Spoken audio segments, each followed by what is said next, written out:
اذا حضرا جب قریب آ جائے احدکم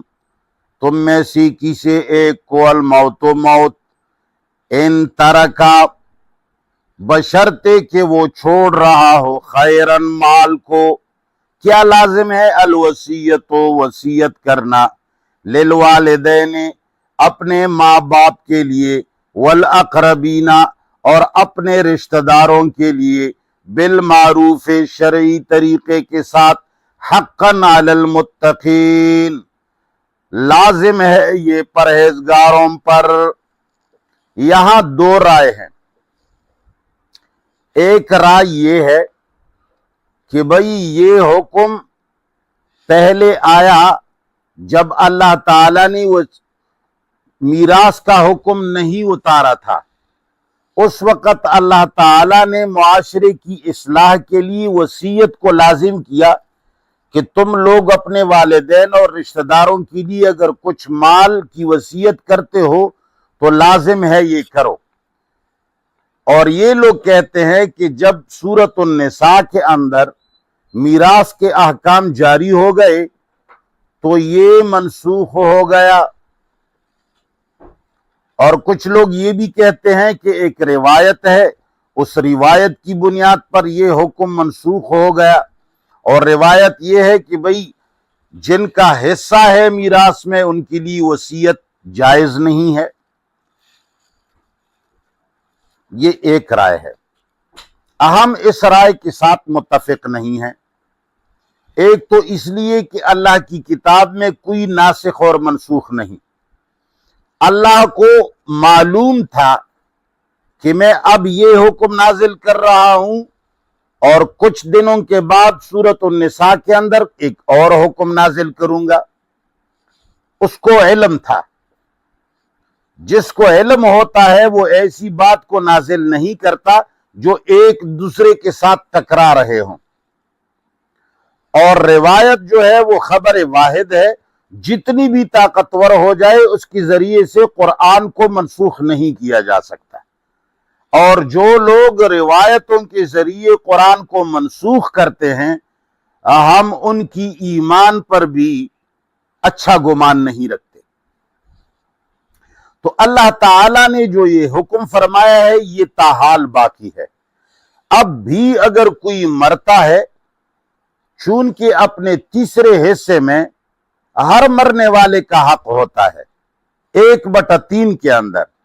اور 1/3 کے اندر اگر وہ کسی کے لیے وصیت کرتا ہے، خواہ والدین کے لیے کرتا ہے، خواہ اولاد کے لیے کرتا ہے، خواہ کسی رشتہ دار کے لیے کرتا ہے، تو قرآن کی تصریح کے مطابق اب بھی کر سکتا ہے۔ کتب علیکم لازم کیا گیا ہے تمہارے لیے، تمہارے اوپر، الوصیت وصیت لازم کی گئی ہے۔ بیچ میں جملہ اذا حضر احدکم جب قریب آ جائے تم میں سے کسی ایک کو الموت موت ان ترک خیرن اگر چھوڑا اس نے مال، اگر مال چھوڑ رہا ہے اور موت قریب آ رہی ہے تو اس صورت میں تمہاری اوپر وصیت لازم ہے۔ کس کے لیے؟ للوالدین ماں باپ کے لیے،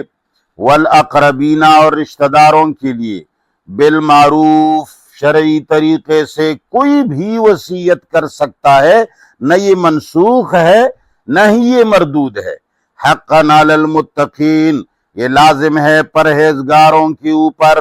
ان کو لازم ہے کہ وہ رشتہ داروں میں سے یا والدین میں سے کسی کو اگر کچھ دینا چاہتا ہو یا کسی کو نافع پہنچانا چاہتا ہو، یا بعض آنے والے ایسے کچھ پریشانیاں وہ دیکھ رہا ہے، ان پریشانیوں اور مصیبتوں سے اپنی وصیت کے ذریعے اگر یہ والدین اور رشتہ داروں کو بچا سکتا ہے تو اس کو اجازت ہے۔ اب آگے سننے والوں کے لیے قانون ہے کہ جن لوگوں نے یہ وصیت سن لی، مرتے وقت آدمی مر رہا ہے اور وہ وصیت کر رہا ہے، میں سن رہا ہوں، آپ سن رہے ہیں، ان کو تنبیہ ہے کہ یہ وصیت تبدیل نہ کر دینا۔ فمن بدلہ، پس جس نے اس وصیت کو تبدیل کیا، بعد ما سمعہ، پس اس کے جب سن چکا، اس نے پوری وصیت سن لی اور اس کے بعد تبدیل کر دی کہ بھئی اس نے ایسا تو نہیں کہا تھا، ایسا کہا تھا، تو اللہ فرماتے ہیں فَإِنَّمَا اسْمُهُ، پس یقیناً اس کا گناہ، عَلَى الَّذِينَ، ان لوگوں پر ہے، يُبَدِّلُونَهُ، جو اس وصیت کو تبدیل کرتے ہیں۔ ان اللہ سمیع، یقیناً اللہ سب کچھ سننے والا، علیم، سب کچھ کو جاننے والا ہے۔ اب ایک اور بات، اگر کوئی آدمی وصیت کر رہا ہے اور یہ سننے والے یا وصیت جن کے بارے میں کی جاتی ہے وہ لوگ یہ سمجھ رہے ہیں کہ یہ آدمی غلط وصیت کر رہا ہے، شریعت کے خلاف وصیت کر رہا ہے، کسی کو نقصان پہنچانے کی وصیت کر رہا ہے شریعت کے خلاف، تو اب دو باتیں ہیں۔ جن کے بارے میں وصیت کی جاتی ہے ان کے لیے بھی جائز ہے کہ وہ اس وصیت کرنے والے کے ساتھ سمجھوتا کرے اور ان کو منائے اور ان کی اصلاح کرے، 2-3 آدمی بیچ میں بٹھا دیے جائیں اور اس آدمی کو اپنے خلاف نقصان دہ وصیت سے اس کو منع فرمائے۔ ایک طریقہ یہ ہے کہ اس کے ساتھ سمجھوتا کرے کہ وہ صحیح وصیت کرے، تمہارے ساتھ اس کی زد ختم ہو جائے۔ ایک طریقہ یہ ہے کہ وصیت اس نے کر دی، میں اور آپ نے سن لی، لیکن ہم سمجھ رہے ہیں کہ وصیت اس نے شریعت کے خلاف کر دی، تو اب ہم دونوں کو، جنہوں نے سنا ہے،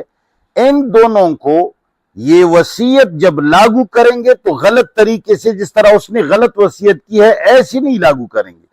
بلکہ ان کے درمیان جرگہ کریں گے اور جو شریعہ کے مطابق طریقہ ہے اس وصیت کو اس طریقے سے لگائیں گے، مگر فریقین کو اعتماد میں لے کر۔ فمن خافا، پس جس کو ڈر ہو، من موسن، وصیت کرنے والے سے، جنفن، حق سے پلٹنے کا، خطائی کا، او اسمن، یا قصدن گناہ کا۔ جو آدمی وصیت کر رہا ہے، بیمار ہے، اس کو موت قریب آئی ہے اور تم سمجھ رہے ہو کہ یہ وصیت میرے خلاف کرے گا، فمن خافا، پس جن کو ڈر ہو، من موسن، وصیت کرنے والے سے،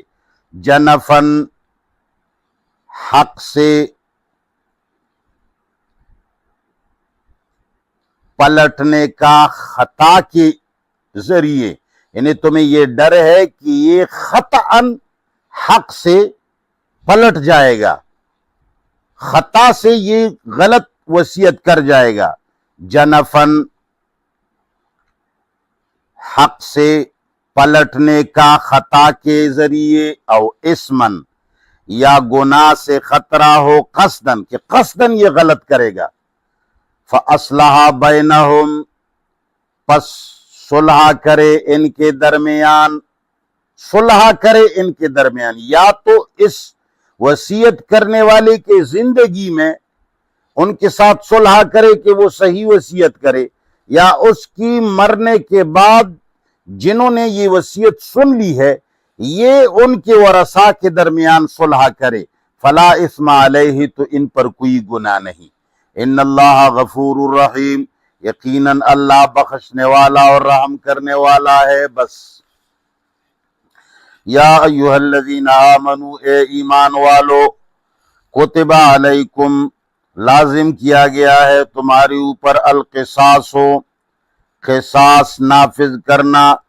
بدلہ لینا، فی القتل، مقتول شدہ لوگوں کے بارے میں، الحر بالحر، آزاد کو قتل کیا جائے گا، سولی پہ لٹکایا جائے گا، قصاص لی جائے گی آزاد سے، بالحر آزاد کے بدلے میں، والعبد اور عبد کو قتل کیا جائے گا بالعبد عبد کے بدلے میں، والانثى عورت کو قتل کیا جائے گا بالانثى عورت کے بدلے میں اگر وہ عورت ہے۔ فمن عفی لہ، پس جس کے لیے معافی کی گئی، من اخیہ اپنے بھائی کی طرف سے، شیئن کسی چیز کی، فاتباع پس لازم ہے مقتول کے وارثوں کو قاتل کے پیچھے لگ جانے کا، فاتباع